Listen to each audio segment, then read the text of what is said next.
everybody. Hopefully you are actually able to hear me right now. So we're going to go ahead and get started here shortly since it is 10 o'clock. But just in case you're wondering who I am, my name is Mandy Broderick. I am the Lewis County Extension's Family and Consumer Sciences agent through the University of Kentucky's Cooperative Extension Service.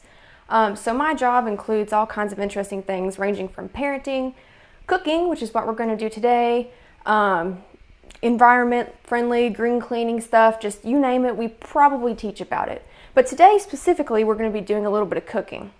So right now is the time of year where a lot of growers are selling at our farmers market, which is great. You should always support local. But we're actually going to be talking about peaches. Peaches are one of the fruits that are in season right now. So we are going to go ahead and get started here. Okay, so like I said, we are talking about peaches, and if you notice in the comments section, I actually just posted a link, and if you follow that link, which you will also be able to see it after the stream ends today, it'll actually take you to a produce availability chart. So that's a neat chart put up by the Department of Agriculture that's actually going to show you what produce is in season in Kentucky. So it's broken down by months. But today we're talking about peaches.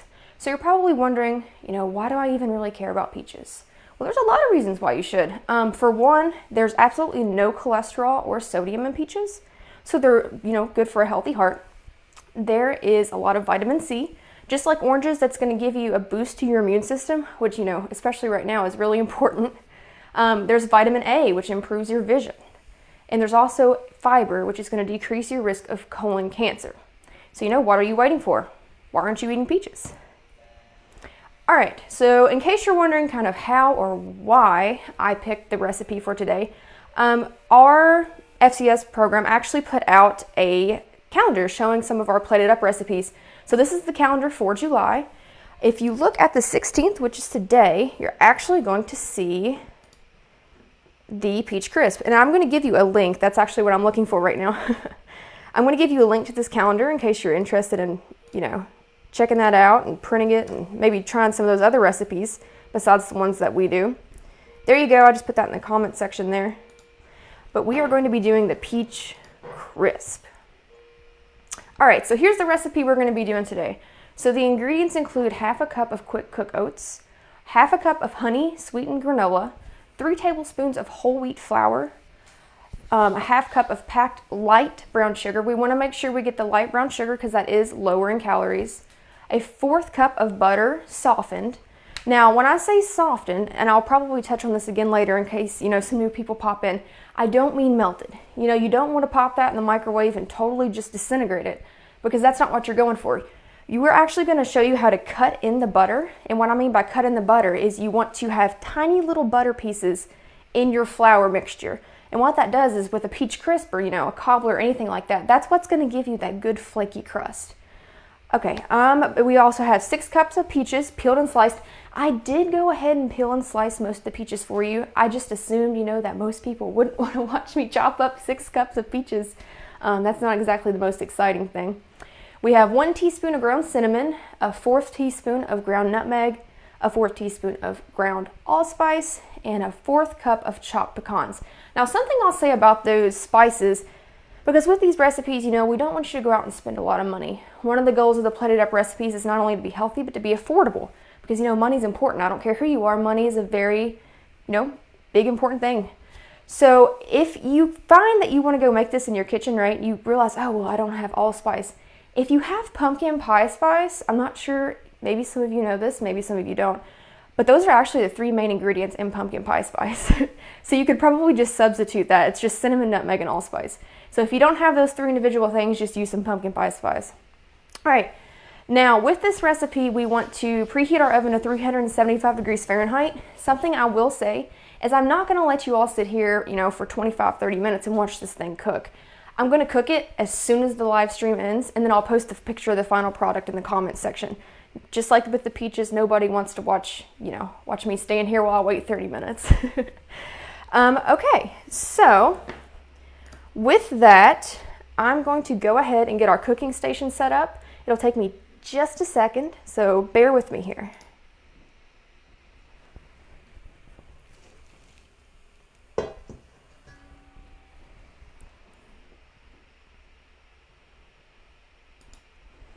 Okay, we should be good to go. Now, one thing you want to do, obviously, before you ever start cooking, this is just general, food handling tips. You always, if you notice my hair's down, I'm actually going to go ahead and put it up. You could wear a hairnet if you're in like a restaurant or something. That's a little extreme for, just being in my own house. But putting that hair back is going to keep, hair pieces from falling down into our food, which nobody wants. And it's also important to wash our hands. So I am going to go ahead and do that really quick. Which is also something that not only you should be doing when you eat food, but, especially right now with COVID going around, hand washing is even more important than it used to be. Okay, so now that we've got some good clean hands, we are ready to go. So, the first step to make our peach crisp here, we're actually going to take all of our dry ingredients. So we have our half cup of quick cook oats, our half cup of honey sweetened granola, 3 tablespoons of whole wheat flour, and our half cup of packed light brown sugar. And I actually have most of that back here behind me. So I'm just going to go one at a time here. So we have half a cup of quick cook oats.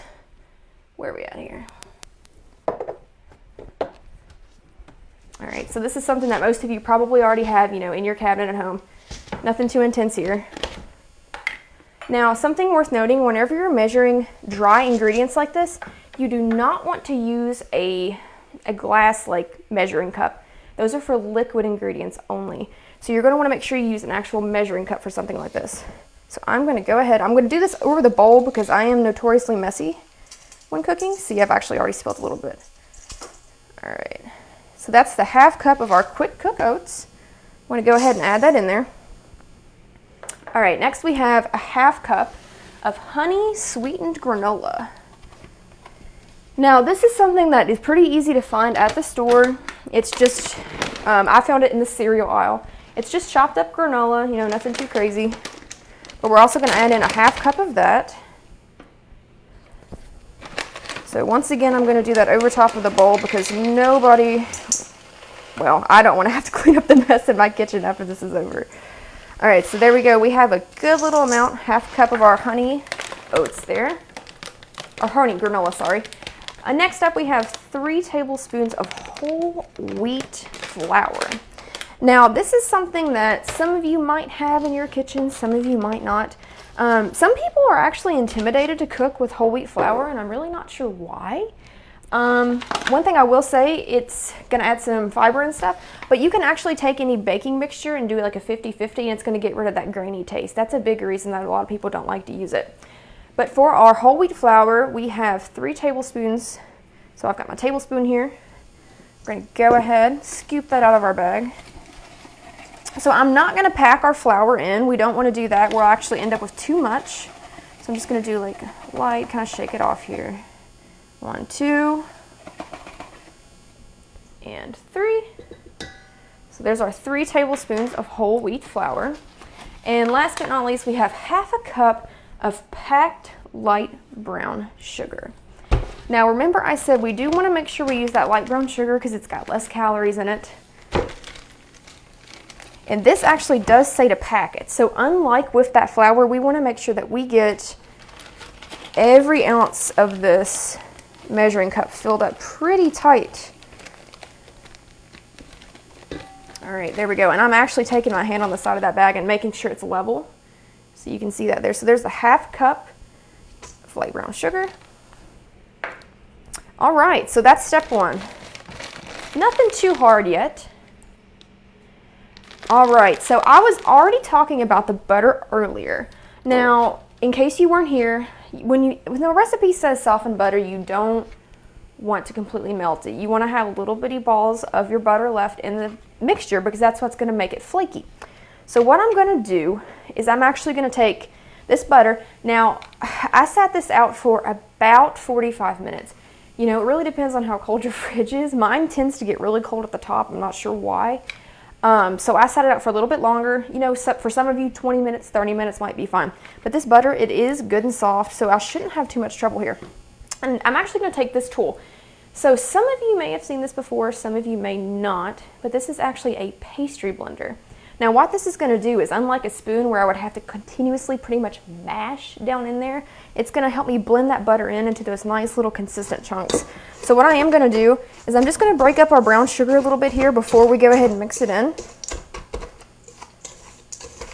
So there we go. That's just the brown sugar, flour, our oats, and our granola. Just all blended up here in this bowl. Now I'm going to take this is actually a 1/4 cup butter. Sorry I didn't put it up on the screen there. I cubed it just to kind of make it a little bit easier for myself. So we're going to go ahead, get that out of there. Hopefully. Well, there we go. Good thing I washed my hands, right? All right.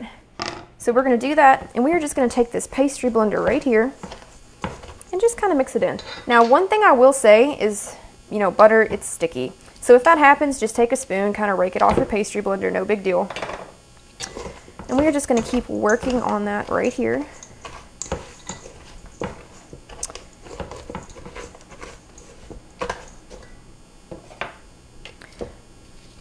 So I know we're making peach crisp today, but if anybody's watching, because I can see your comments if you post them, just keep in mind there's about a 10-second delay.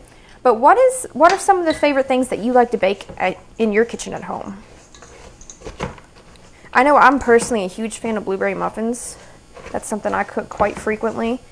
When I was a kid, my grandmother, she makes the best blackberry cobbler. There we go. So if you can actually see that, we're starting to get the butter into little smaller chunks here. Now we do want to make sure that we don't get them, we don't want to leave any huge pieces because that's going to make our crust really flaky in one spot and then just, you know, not so good looking in others. So I am going to make sure that we get this in here incorporated pretty good. Okay, I think we should be about done because I'm not really seeing any huge chunks of that butter left in here. Oh yeah, we're good. All right, so if you could see this good, I'm not sure how much you can really see on that camera that's up there above me, but I'm going to sit that in here. There's actually these tiny little chunks of butter. So there's really, you can see the granola, the oats, the flour, and then if you could see it, I really don't think you can, there's these teeny tiny little pieces of butter, and that's exactly what we're looking for. All right, so let's go on to the next step. All right, step 3. So we are going to coat an 8x8 dish with cooking spray and add the peaches. All right, so I have my 8x8 dish right here ready to go. And like I said earlier, I've already peeled and sliced our peaches because nobody wants to watch me do that. That would be pretty boring. All right, now, little random thing here. I bought this the other day, and this is the most violent cooking spray I've ever bought in my life, so I'm going to do it away from our cooking area so that I don't get stuff all over my camera. You'll probably hear it. Isn't that such violent sounding? I don't know if you could hear it, but it's the craziest cooking spray I've ever had. All right, so we have already went ahead and coated our 8x8 dish, and that's just to make sure you know that nothing sticks. We definitely don't want to get this peach crisp out of the oven, and then we actually can't even, you know, get it out of the pan. So let's see here. Donna, enjoy baking all kinds of cupcakes. Yes, you do, and you make some very good cupcakes. All right, so next step, now that we've got our pan coated, I'm going to go ahead and add our peaches. So all I'm going to do here is just scoop this in. All right, now, you know, typically in Extension, we do like to recommend that you get any of your produce locally. That helps support local families, keeps the money local, really stimulates the economy in your county, community, whatever. This, unfortunately, I did not get a chance to go to the farmer's market, so I did get them from the store. They're not going to be as fresh, not going to be as ripe. If you get them at the farmer's market, they're just generally going to taste better. Now, the variety I picked up here, I actually can't remember the name of them, but they are more white in color once you do peel and slice them. So that's maybe why they kind of look a little different from what you're used to seeing with your peaches. All right, so now that we have the peaches here on our 8x8 dish, and we have it coated and all that good stuff, we're going to sprinkle our dry ingredients over the butter. Now, I do have a spoon here just so that I don't dump, you know, a huge chunk of this over top of one little section. So I'm just going to slowly sprinkle this over the top. And this actually smells really good.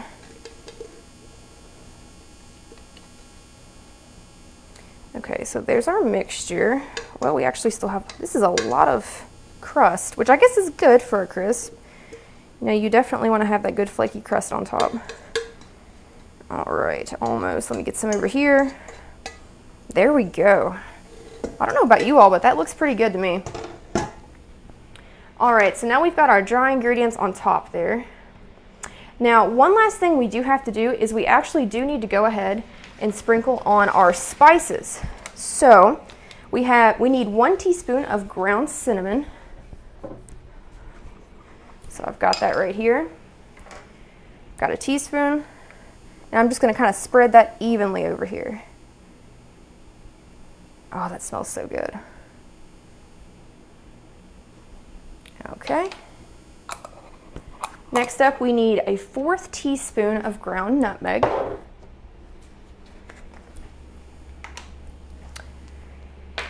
So a lot of people actually don't even have a 1/4 teaspoon measuring spoon. It's very tiny. So 1/4 teaspoon. Go ahead and sprinkle that on there. All right, and last but not least, we have a 1/4 teaspoon of ground allspice. And remember, like I said earlier, just in case you weren't here, if you don't have all 3 of these individually, you can definitely use pumpkin pie spice. Pumpkin pie spice, it's nothing but these 3 ingredients. So, you know, you don't need to run to the store and spend a bunch of money on all these spices. Just use what you got if you've got pumpkin pie spice. Okay, so that's it. That's not too hard, right? So now that we have everything here in our little pan, we're actually going to go ahead and bake it for 25 to 30 minutes. Now, like I said, I'm not going to make you all watch me bake this for 30 minutes. That would be extremely boring. So what I'm going to do is, after I end the stream, I'm going to post a picture in the comments. You can actually go back and see all the links and everything that I posted in the comments after this is over. So no worries about making sure you keep up with all these links now. But yeah, I'll post that picture there for you to see. So with that, does anybody have any questions? Any questions, comments? Oh, I see. Could apples be used in this recipe? They absolutely could. That would actually be pretty good. I am watching. Good to know. Good to know. But yeah, apples would actually make a really good apple crisp out of this. I don't see why you couldn't. All right. Not seeing any more questions. So if no one has any other questions, I will ask you to do me one favor, because if you know anything about extension, we really, really love to evaluate everything we do. It's how we know whether or not you learned something, whether or not you liked it. I'll go ahead and post this link in the comments. If you don't care, fill it out for me and be honest. If there's something you liked, something you didn't like, put it in there, because I do read them. You're not going to hurt my feelings.